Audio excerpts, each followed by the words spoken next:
Welcome today, as my dad David shares from his heart this short biblically based devotional. David is a speaker, author, former pastor, songwriter, and founding director of Youth with a Mission, Montana. He is also the author of the song In Moments Like These. This song appropriately describes this podcast, and I know his message will be encouraging to you. I've had the pleasure of sharing many memorable moments with some very fine people in my lifetime. The ministry, with its variety of assignments, has created endless opportunities for me to meet with countless numbers of folks from all walks of life. Whether I was hanging out with members of my church family here at home, speaking in front of thousands in much larger churches elsewhere, teaching in front of many YWAM schools abroad, or simply sharing moments at a dinner table with friends here in Montana or somewhere else in the world. In the late fall of 1992, I had been invited to the Windy City, as it's called, to speak before a group of college-age people for most of a weekend who were gathered in a church in the outskirts of Chicago. And it was great spending time with a really sweet gang of enthusiastic Jesus followers. And they really got going when I spoke to them about Jesus' Father and their Father. There were teardrops that weekend, and there was joy. These moments were so worth the trip. When all was over and we gave our goodbye hugs, I was taken downtown where I would check into my hotel for my last night in Chicago. And it was there at the hotel that I met up with two special friends, Bruce Osterink and Gary Lyons. They had driven together from Grand Rapids, Michigan earlier that day, so the three of us could share in a memorable evening together before the three of us would head home the next morning. After catching up over a great meal at one of the city's famous restaurants, we took a very short taxi ride to the United Center for a night of basketball.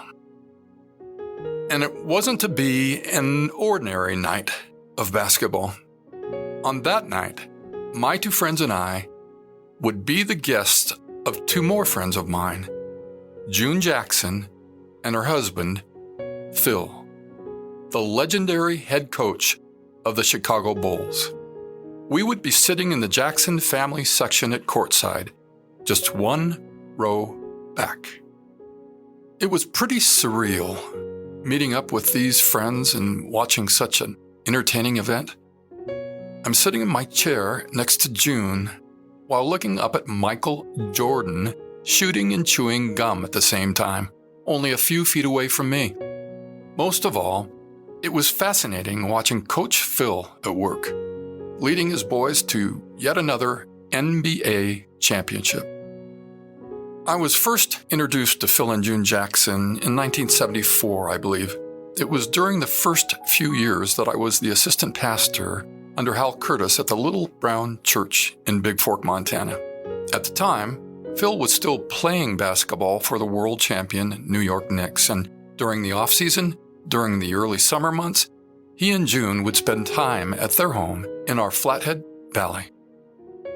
Mutual friends had invited Phil and June to the Little Brown Church for a Sunday service, and subsequently they started attending on a regular basis when they were in Montana.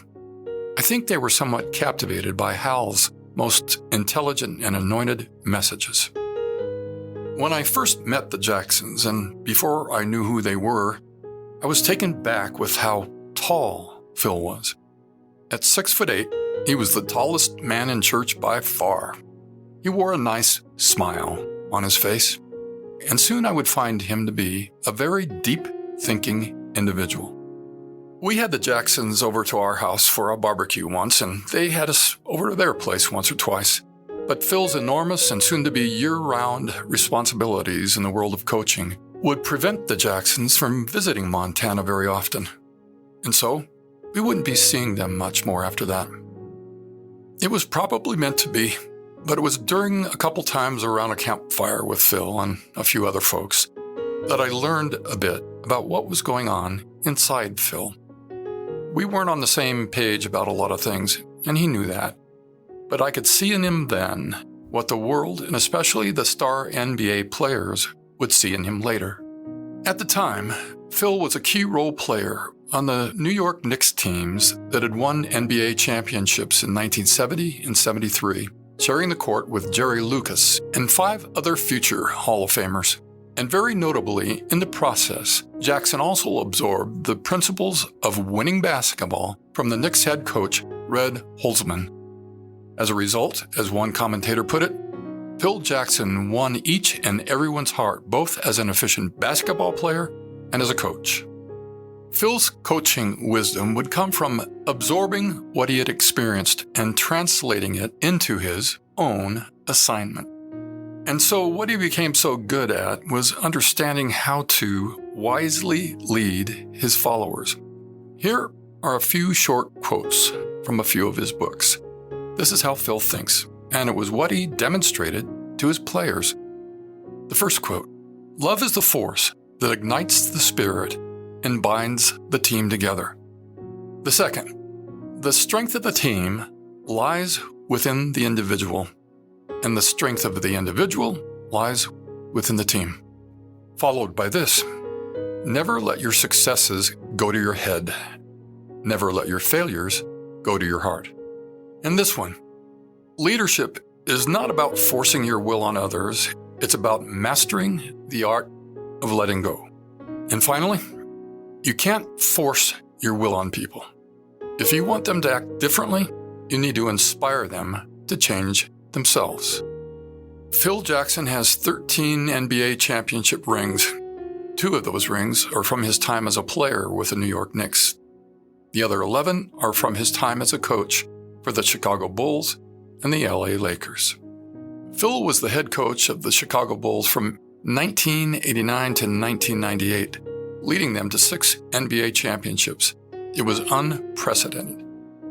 While in Chicago, he would win 6 NBA championships with 2 three-peats, 3 championships in a row. He did it twice. The 1995-96 Bulls amassed a spectacular regular season of 72 wins and 10 losses, and Phil won 200 games faster than any other coach in history. He then coached the Los Angeles Lakers from 1999 to 2011. The team won 5 league titles under his leadership. By the end of his career in 2011, Phil would surpass his old coach, Red Auerbach, for the most titles as a head coach in league history. Oh, I left out this quote from Phil. "Wisdom is always an overmatch for strength." Phil leaned on wisdom first, and he led his teams with wisdom. And he acquired his basketball leadership wisdom from paying very close attention to his former challenging basketball experiences. And how are we to acquire wisdom? Overall wisdom is something God gives to his submitted sons and daughters as we pay close attention to our challenging life experiences. As we talked about last week, experiences like trials and suffering. And by remembering and paying close attention to those learning moments results in wisdom that has major benefits. The Bible isn't short on verses which talk about wisdom and its benefits. Here are a few. Proverbs 4:8. "If you prize wisdom, she will make you great. Embrace her, and she will honor you." And this one? "To acquire wisdom is to love yourself. People who cherish understanding will prosper." Proverbs 19:8. And from Proverbs 9:11, "Wisdom will multiply your days and add years to your life. If you become wise, you will be the one to benefit." So Solomon was describing overall wisdom, like knowing not to put your hand in a fire, or knowing the importance of getting a good night's sleep. And then there are those moments, like later today maybe, when we need specific wisdom on a certain matter, like what you're to say when you meet up with a friend that you know is in deep emotional distress, who has a problem that you've never encountered before. In our last episode, I talked about the importance of pausing at times, taking some moments to ponder and pray before you make your next move. And in those pausing moments, you simply ask God for it. You ask God for specific wisdom. It's that simple, and it's that profound.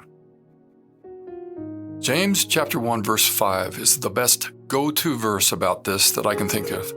And here it is. If you need wisdom, ask our generous God, and He will give it to you. He will not rebuke you for asking. It's been said that if you read this verse in its context with the surrounding verses, you'll see that James is speaking of wisdom for a particular moment.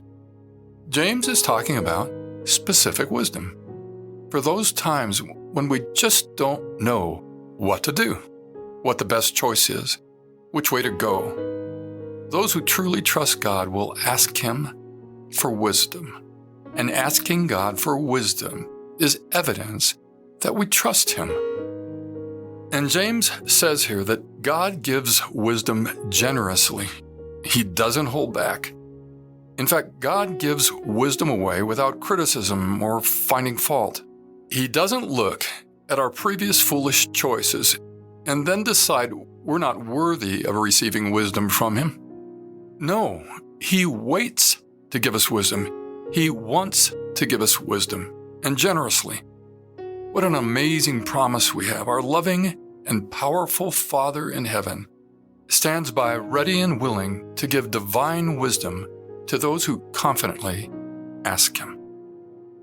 Dear friend, I believe this is really on God's heart for us today.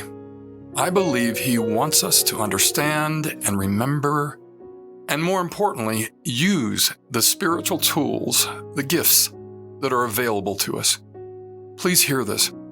Given what may lie ahead for you and me, for all God's people, I think this matter of asking for wisdom may prove to be one of the most important spiritual gifts we can have.